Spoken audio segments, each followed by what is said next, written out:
Xbox has a games problem. Not the type of problem that most people think I'm talking about. Not the problem that was plaguing them this entire generation where everybody kept saying Xbox got no games. That was never the case. And the games problem I'm talking about is the fact that they haven't shown most people a reason they need to pick up their Xbox Series X. And that's only because a lot of people were looking forward to Halo. It is no longer in the launch window. And once you start seeing other developers and other parties releasing and talking about their games and how they're going to look and the fidelity that you're going to get when you actually try those games out, it starts making Xbox look really, really bad for the fact that we're just under about probably 10 weeks away from these systems being a reality in our homes. But what are you going to play on them? Let's talk about it.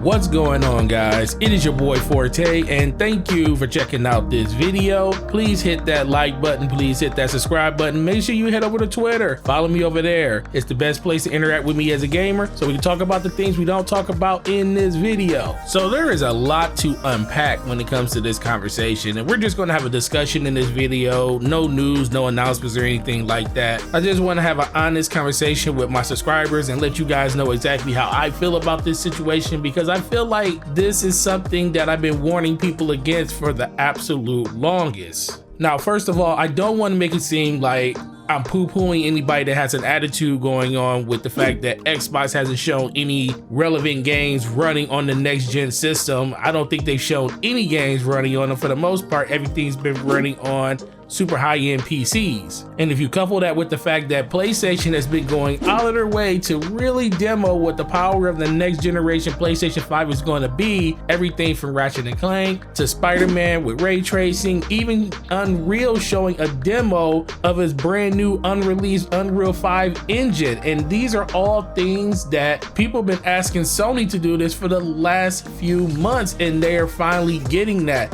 Contrast that with the fact that Xbox came shooting out of a cannon like a bullet back in December when they showed off the brand new system, and it's been nothing but great news after great news. They started doing teardowns of the system, let YouTubers get their hands on it. They showcased a bunch of backwards compatible games. They showcased how games that we already have in our possession will get a benefit and boost to frame rate, fidelity, HDR added to games that never should have had them before. These are all things that Microsoft talked about long before any of this COVID-19 stuff started happening. So the fact that we are here literally about 10 weeks away, especially if you go off the fact that these systems might launch in early November, we're literally almost 10 weeks away from there. And we haven't seen any substantial evidence of how these games run on the next generation console. I understand how people feel, but I told people, don't buy these systems until they give you a reason to buy them. I was so much against buying an Xbox Series X because I just felt like it was no reason to buy it day one. Until Bungie came out and said what I wanted them to say was 4K, 60 frames per second on a console for Destiny 2. There, I'm in. Because guess what? People are gonna say, well, you already had an Xbox One X, so why would you care about running Destiny faster? Don't you have a PC that can do that? Absolutely, I do. But guess what? My friends don't want to play on PC. So if I want to play with them, I don't want to do it at 30 frames per second. I do it now because that's the only alternative I have. I only can play at 30 frames per second on console. So if I want to play with them, I have to deal with that. Not in the next generation. The next generation, Bungie has given me the right to say, hey, if you want to play at 30, you can play with the system you already have. Xbox got a system for you. But if you want to play at 60, the next gen system, the Xbox Series X, is going to be the one that you want to put under your TV or in your living room. So since that day, I've been telling people that I will be going over to the Xbox Series X to be able to play these games with my friends on that platform. And it's the only reason I'm buying the system day one. Halo was another game that I was very much looking forward to, but if it came down to me waiting to buy the system to see if Halo was going to be worth doing it, I would have waited, because you already know how I feel about 343. It's not saying that they're a horrible studio. I just feel like they have to show me before I put out any more money based on just wanting to go out and spend money just on Halo. Halo's not strong enough for me to go out and buy a system right now anymore for, just because it hasn't been what it needed to be under the stewardship of 343. So if they fix that, then yes, I would. But as of right now, I don't get the benefit of the doubt to 343. And as you guys can see from the demo that we got, my fears were right. So unfortunately, that game's not coming out anytime soon. We're gonna have to wait till 2021, maybe 2022, depending on exactly how much of this game they want to redo with the additions they added into the creative lead positions for multiplayer and in the campaign mode.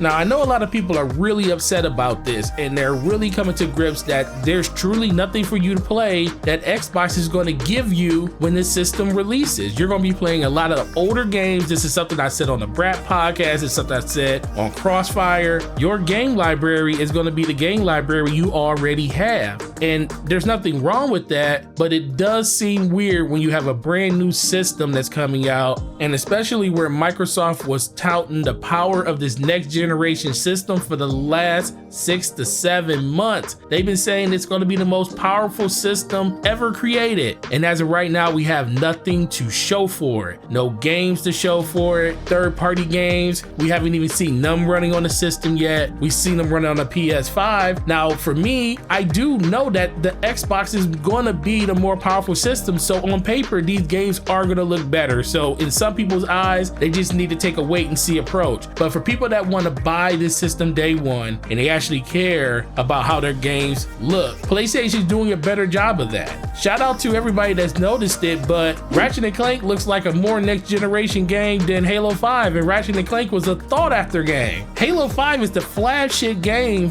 for the Xbox platform, and it got outdone by Ratchet & Clank. I was listening to Jez Corey and Randall Thor on the Xbox 2 podcast when they brought that up, so shout out to them. Link to their show will be in the description. But I just believe it's time for people to come to grips with the fact that you're not going to have anything essential to play day one outside of the games that we already know about, like Watch Dogs Legion, like Assassin's Creed, Call of Duty, Cyberpunk, but nothing from first-party publishing. And with the exception of the few games coming from third-party and second-party deals coming exclusively to Game Pass, we don't really have anything else. So where the rubber meets the road, I really think that people just vote with your wallet. Buy the system that is right for you. I understand if you're a hardcore Xbox fan, you want to buy the system day one. But if they're not giving you any content to play on it, don't buy the system day one. Wait. Use the system that you already have. Now, it will be hard to get these systems throughout the end parts of this year, but I don't think they're going to give you anything that's going to really truly take advantage of it unless it's a certain game that you want to play, like me when it comes to Destiny 2. And if you do have a game that you want to buy that's going to take advantage of the system like Cyberpunk, then that's your reason to buy it. But don't count on Microsoft to bring you anything, because it looks like their whole launch lineup is either going to be in the end of 2021, and most of the games they showed off from their first party publishing is 2022 and beyond. If you haven't played any of the games that just recently released, like Ori and the Will of the Wisp, Wasteland 3, games like that,